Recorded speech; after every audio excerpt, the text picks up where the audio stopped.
시청자 여러분 안녕하십니까. 10월 11일 시사정담 시작하겠습니다. 시청자 여러분, 이재명 민주당 대표가 한미일 합동 군사훈련을 두고 극단적 친일행위, 친일 국방 참사라고 몰아붙이더니 어제는 다시 우길기에 휘날리는 한반도란 유튜브 방송에서 일본군이 한반도에 진주에 우길기가 다시 한번 걸리는 일이 생길 수도 있다고 주장하고 나섰습니다.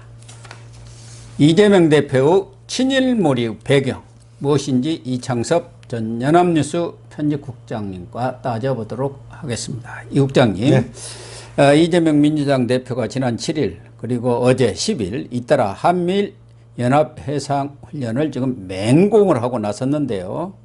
일종의 친일몰이, 과거 조국의 축창가 시즌2를 보는 느낌인데 일각에서는 너무 나간 발언 아니냐 이런 지금 평가가 나오고 있는데 어떻습니까? 이게 이제 처음에는 자위대를 정식 군대로 인정하는 것이다. 예. 그 다음에는 이제 그 독도 인근에서 일본 군함의 위세를 떨치게 해가지고 우리의 이제 국익과 우리의 영토권 이런 걸 침해한 거 아니냐. 처음에 이제 이렇게 발언을 했습니다. 그러다가 그 다음에는 이제 이게 친일 국방 하더니 나중에는 지금은 이제 일본군이 한반도에 진주할 수 있다. 우일기를 한반도에서 휘날리게 되고 이런 식까지 나간 거 아니에요. 그러니까요. 지금 아주 그 수위를 계속 높여나가고 있습니다. 저는 이 발언을 보고요. 깜짝 놀랐어요. 그리고 이제 기본적으로 첫 번째 든 것은 이 사람이 생각보다도 이 무식한 국제 정세에 무식한 어떤 무식쟁이다. 이렇게 일단 1차 판단해 볼 수 있고요. 두 번째는 그 정말 악랄한 선동꾼이다. 국가의 이익이라든지 또는 그 우리 국제 정세 속에서 우리가 어떻게 생존할 것인가. 이런 거에 대한 어떤 생각은 없이 자기한테 유리한 국면을 만들기 위해서라면 어떠한 선전선동도 다 한다. 그렇죠. 개별수나 다름없죠. 나치의 개별수. 그래서 이거는 뭐 자기 이제 방탄 또는 자기를 지지하는 세력의 집결 이런 국내 자기의 안위를 위한 정치적 목적을 위해서는 원래 그 외교 안보 분야에서는 굉장히 신중하게 해야 됩니다. 그래서 일개 국회의원도 신중하게 해야 되는데 여기는 당대표고 대선 후보였지 않습니까? 대한민국의 최고 지도자가 되려고 했고 또 될 뻔하기도 했던 사람인데 그렇죠. 이 한미일 협력에 대해 가지고 이제 이렇게 얘기한 것은 정말 상식을 초월하는 수준이에요. 그래서 처음에 저는 귀를 의심했어요. 깜짝 놀랐어요. 다른 사람이 뭐 이렇게 했다 그러면 또 뭐 조국이나 뭐 이게는 저 수석 비서관급이니까 그래도 뭐 워낙 또 그리고 거기는 저 파퓰리즘적이고 SNS를 통해서 선전선동만 하던 친구 아니에요. 서울대 뭐 교수 됐다는 것도 논문도 전부 뭐 문제 많다는 지적이 있는 이런 사람 아니에요. 그 얼굴과 어떤 그런 그 운동권 출신으로 사는 거고 여기는 보면은 지금 성남지사에서 지금 성남시장 경기지사에서 대권 후보에서 그 다음에 압도적 다수 여당의 대표까지 된 사람 아니에요. 그리고 이 사람은 대통령 될 뻔했습니다. 될 뻔했으면은 지금 국제 무대 속에서 대한민국의 국익과 또 외교 안보상의 어떤 이익을 관철해야 되는 사람이거든요. 근데 이게 이제 도대체 말이 안 되는 게 1번 일제시대 때에 우리가 겪었던 제국주의 일본이 존재하는가가 일단 첫 번째 문제예요.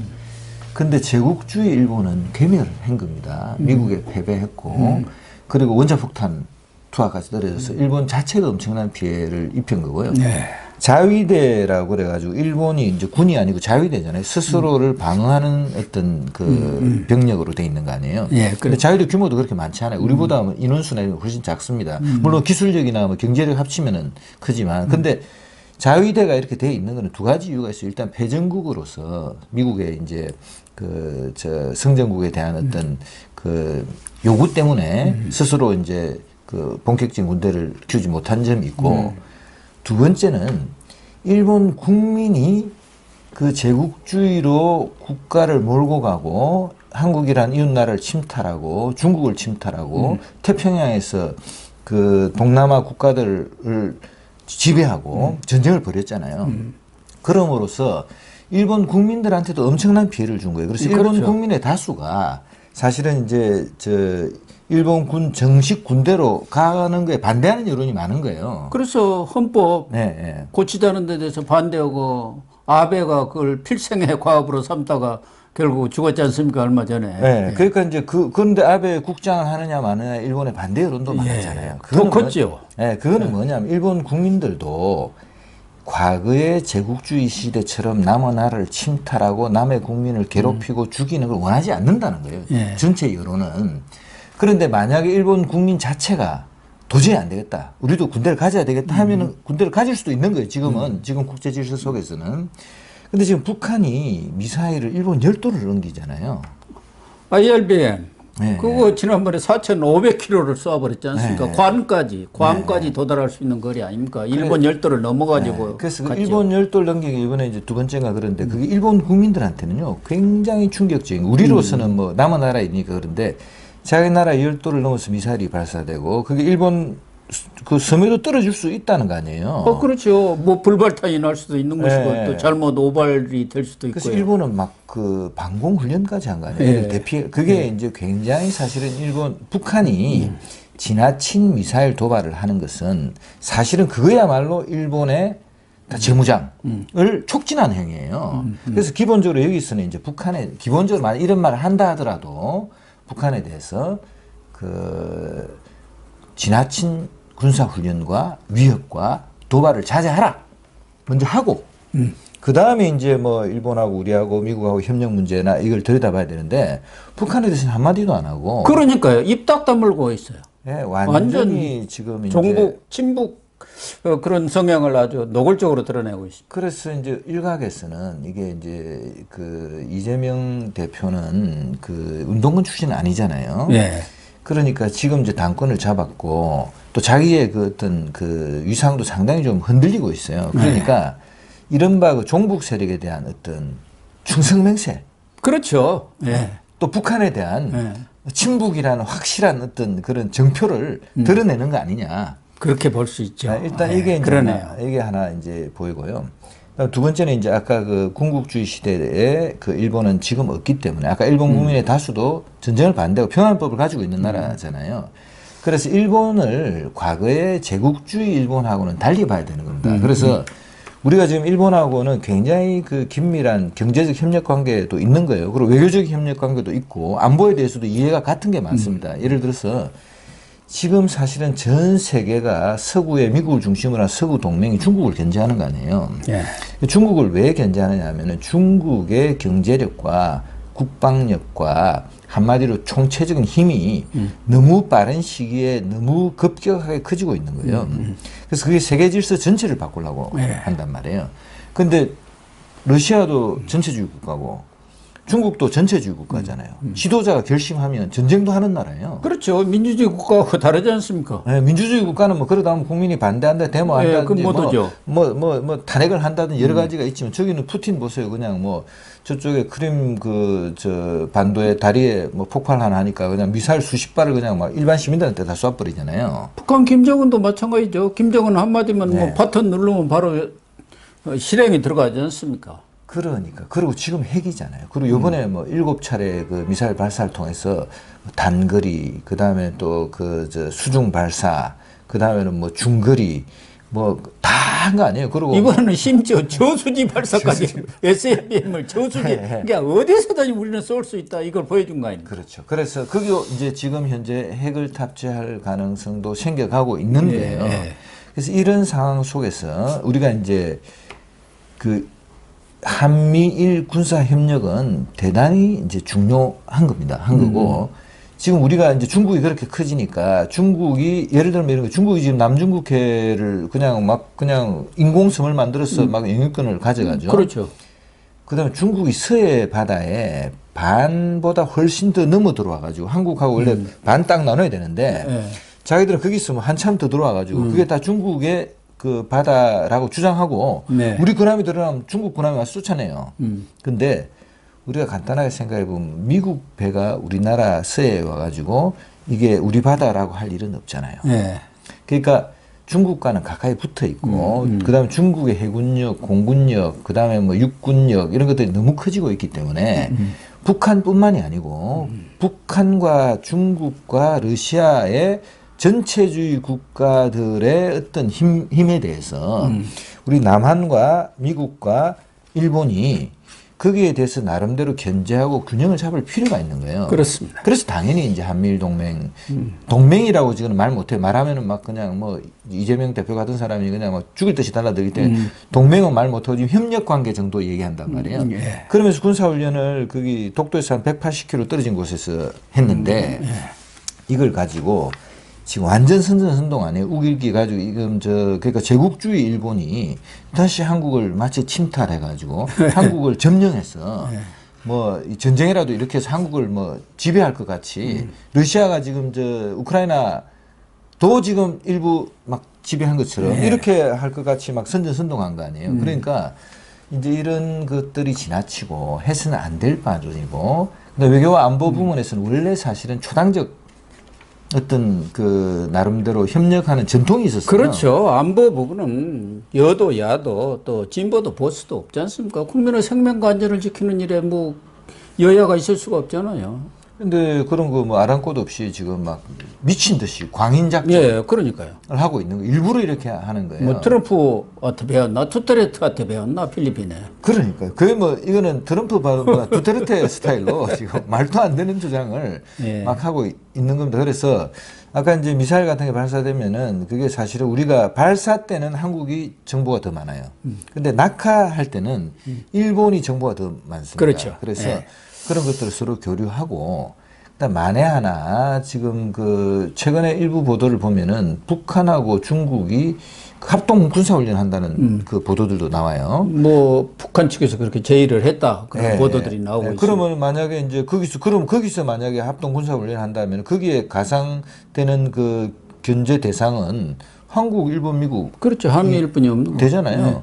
그러니까 거기에 이제 대응하기 위해서라도 우리가 긴밀하게 군사협력 같이 해야 되고, 일본하고는 하여튼 뭐 민주주의 체제를 공유하고 있고, 경제적으로도 긴밀히 그 연계되어 있지 않습니까? 우리 반도체나 이런 거. 반도체 일본 장비 다 가져와서 만드는 거고, 일본의 원천 기술 다 가져와서 만드는 거고, 그리고 지금 이제 중국을 견제하는데 사실은 일본과 미국의 또 한국의 연계가 굉장히 중요한 거예요. 네, 그래서 그렇죠. 절대로 이렇게 이제 말하면 안 되는데, 미친 사람처럼 이제 이렇게 얘기하는 게 도대체 뭐냐, 이게.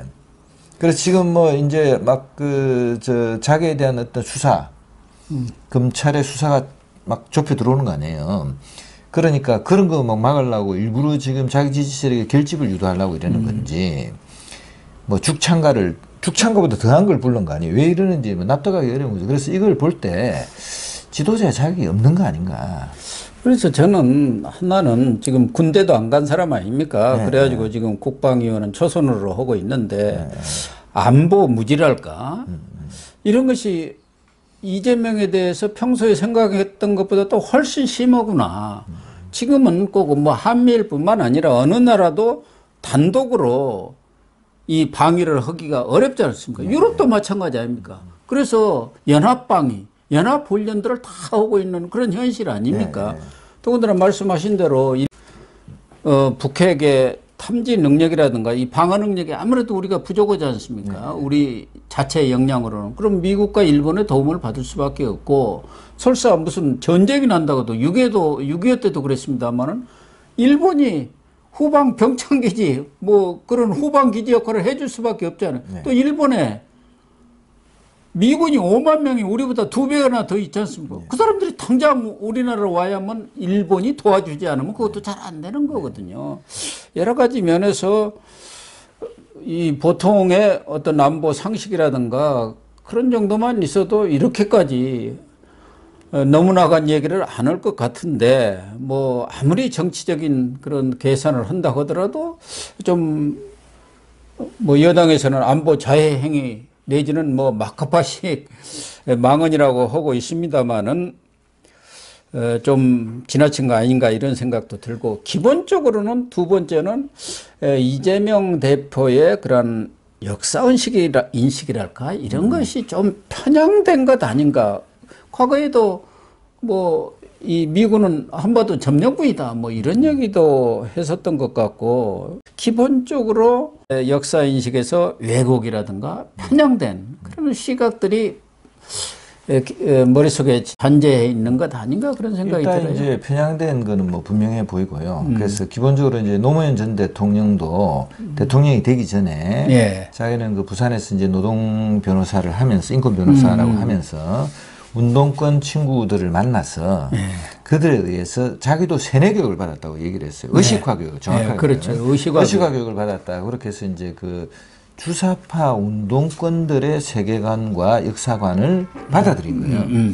근데 이제 노무현 전 대통령이 되고 나서 사실 대통령이라고 활동을 해보니 해외에 나가니까 전부 그 대한민국의 기업들을 막 중시하는 거예요. 뭐 러시아 갔더니 한국하고 경제협력하자. 삼성이 투자해달라. 현대가 투자해달라. 온 나라를 다 가도 다 우리 자기는 그때 운동권 그 친구들의 어떤 세계관에 의하면 재벌들은 다 때려 죽여야 되잖아요. 그렇죠. 그런데 대통령 돼서 나가보니까 다 친미 매판자분들이죠. 예. 근데 보니까 우리 기업들을 다 중시하고, 그 다음 또 하나는 이제 그 미국 한미동맹이라는 게 너무나 중요하다 하는 거를 사실 노무현 대통령은 깨달아요. 자기가 얘기합니다. 그래서 FTA, 한미 FTA 같은 정말 운동권이 반대할 만한 일을 자기 추진하죠. 그 다음에 기업들하고도 굉장히 좋은 관계를 갖고 그 기업들의 대외 활동을 지원합니다. 그래서 우리가 이제 어릴 땐 우리는 그 이조 시대 때나 이럴 때 농자 천하대 지본이다 그래가지고 농업이 최고고 농민이 그 국가의 근본이다 이렇게 생각했는데 지금 어떻게 돼 있냐면요. 기업이 국가의 근본이에요. 기업이 없어지면요. 그냥 우리 그 국민의 삶과 뭐 다 없어지는 거예요. 이번에 그 미국의 그 US 월드 리포트에서 조사를 하니까 우리가 세계로 국력 6위가 나왔잖아요. 그렇죠. 근데 거기에 보면 이렇게 돼 있습니다. 현대와 삼성이 있는 나라. 그 정도로 사실은 이제 기업도 중요하고 그다음에 이제 그 운동권들의 세계관, 역사관이 틀렸다는 거. 그걸 이제 노무현 대통령이 깨달은 거예요. 근데 이제 이 대표는 그 과정을 또 거쳐야 되는 단계의 사람이고 그런 것 이거로 같습니다. 볼 때는 두 번째는 뭐냐면요. 저는 무지하다고 봐요. 왜냐하면 도대체 할 수 없는 발언을 했기. 예를 들면 우길기 날리면서 어쩌고 저쩌고 한국에 와가지고 이게 뭐 영화에서 뭐 태극기 휘날리며 뭐 이런데 뭐 주워 들은 거 비슷하게 이렇게 돼 있고 또 하나는 독일군은 나치잖아요. 나치. 근데 그 통일된 독일군이 사실은 그 나토의 동맹군으로서 미군하고 협력하고 있잖아요. 그럼 그게 나치가 지금 저 미군하고 성전국이 미군하고 협력하는 겁니까? 그다음에 이번에는 우크라이나에 이번에 그 푸틴이 마구 미사일을 쏘니까 독일이 우크라이나에 방공망을 제공하기로 했습니다. 독일의 그 기술이 워낙 좋으니까. 그러면 그게 나치의 협력을 받아가지고 자기의 국가를 지키는 겁니까? 나치 독일이 그 러시아를 진군하는 겁니까? 아니잖아요. 그리고 이거는 상식적으로 도저히 용납될 수 없는 발언을 첫 번째는 무식하거나 두 번째는 이게 선전선동에 좋은 도구가 된다고 스스로 판단했을 거 아니에요. 그렇겠죠. 그럼 그런 판단력에 대한 어떤 그 의심을 하지 않을 수가 없는 거예요. 그래서 이번에 하여튼 이재명 대표는 이런 발언으로 자기의 어떤 실력의 부재, 무식함, 그 다음에는 자기의 이익을 위해서, 이 국가의 이익에는 분명히 반하는 거거든요. 자기의 이익을 위해서는 어떤 말도 내뱉고 그냥 싸우고 이제 그런 인물이다. 지도자로서의 어떤 적격성에 어떤 엄청난 결함을 드러냈다. 저는 그렇게 생각합니다. 그래서 뭐 청와대가 이재명이 몇 차례 이야기할 때는 좀 입을 다물었어요. 속으로 부글부글은 했습니다만은. 근데 윤석열 대통령도 오늘 이 문제와 관련해서 언급을 좀 했지 않습니까? 도어스태핑에서 그랬죠. 그래서 핵 위협 앞에서 어떤 우려가 정당화되느냐 그런 얘기를 했어요. 한미일 군사협력에 대해서 야당 일각에서 반발한다 하니까 지금 핵 위협이 현실화되고 있는데 그런 우려가 타당하냐 정당하냐 그 얘기 아니겠습니까? 그리고 이재명 대표 친일 공격 지금 친일 몰이를 하고 있지 않습니까? 그 부분에 대해서도 현명한 국민들이 잘 판단할 것이다. 네. 이렇게 뭐 점잖게 얘기는 했습니다만 실질적으로 청와대 관계자들은 너무나 같다. 네. 종북적 그런 사고를 네. 느낄 수가 있다.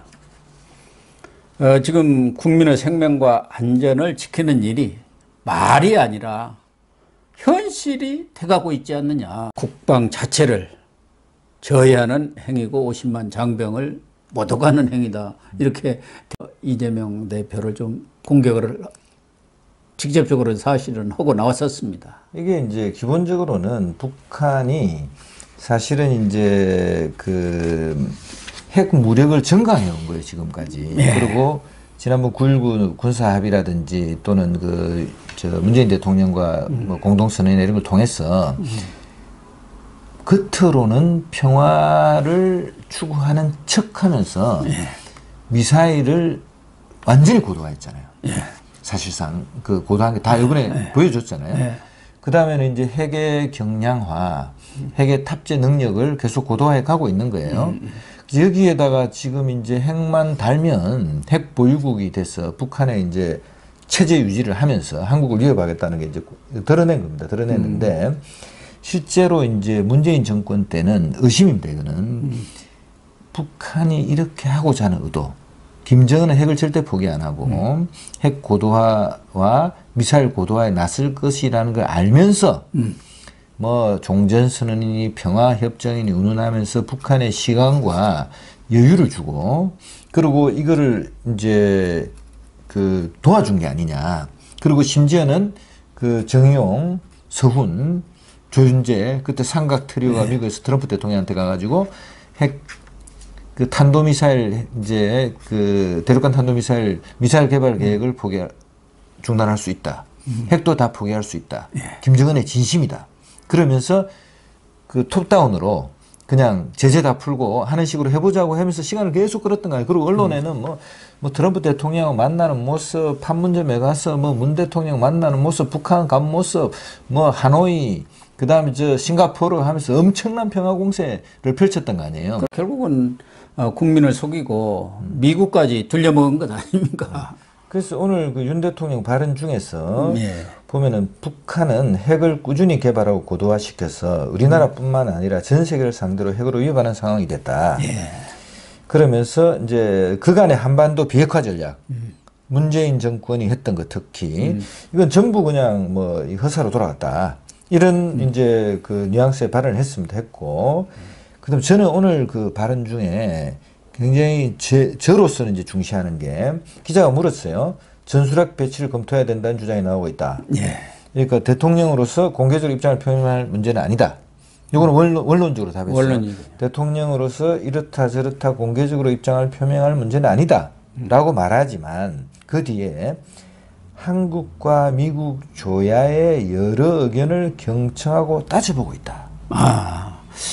여기 보통 발언이 아니라고 저는 생각합니다. 그러니까 지금 이제 이런 겁니다. 북한이 이제 남은 단계는 미사일은 다 쏘았잖아요. 그리고 이제 자기들 그 헌법에도 핵 공격을 할 수 있다는 조항 다 만들었잖아요. 법까지 만들었습니다. 네. 그 남은 거는 이제 새로운 핵 실험이에요. 그래서 이거는 이제 경량화된 핵탄두 경량화 실험이 뭔가 될 텐데 이제 제 느낌으로는 이 핵 실험을 했을 경우에 뭔가 북한에 대한 우리 대북 정책의 근본적인 변화가 올 것 같아요. 그리고 그거는 이제 예를 들어서 전술핵 배치와 관련된 논의가 될 가능성이 있고. 그렇죠. 재배치가 될 수밖에 없죠. 네. 그리고 여기 보면 한국 플러스 미국 조야라고도 있잖아요. 핵 보유를 통한 어떤 평화체제 얘기도 좀 나와요, 지금. 그런 흐름까지 이제 다 이제 보겠다는 거. 그럼 그럴수록 한미일 협력이 더 중요해요. 일본이 반대하면 못 하잖아요. 뭐든지. 일본의 협력이 있어야 되는 거 아니에요. 그런 흐름으로 지금 가고 있어서 이 논란 자체는 여하간 물론 뭐 이게 우리 사회의 어떤 일부 그 좌파 세력들, 종북 세력들은 이걸 뭐 이 반일 이 어떤 행보를 좋아할지 모르겠지만 상식을 가진 국민은 그렇습니다. 비정상이다 이렇게 볼 것 같습니다. 그래 이재명이 뭐 여러 가지 안보 무지라든가 이런 것도 있지만 개인적으로는 지금 사법 리스크 이게 시시각각 눈앞에 지금 닥치고 있지 않습니까? 엄청난 압박을 느끼고 있기 때문에 그런 불안, 뭐랄까, 초조감이랄까, 이런 것들이 무리한 발언으로 이렇게 연계되는 것 아니겠느냐. 이걸 가지고 한번 그걸 뒤집어 보겠다. 그런 생각을 할 수도 있는 것 같은데, 우리 국민들이. 아주 저는 공감합니다. 네. 지금 보면은 뭐 수사는 뭐 엄청 줘요. 예, 그리고 지금 뭐 본인이 실질적으로 느낄 거예요. 그러니까 지금 이게 그런 그 불안감, 이런 데서 나온 너무 조급한 대응이 아닌가.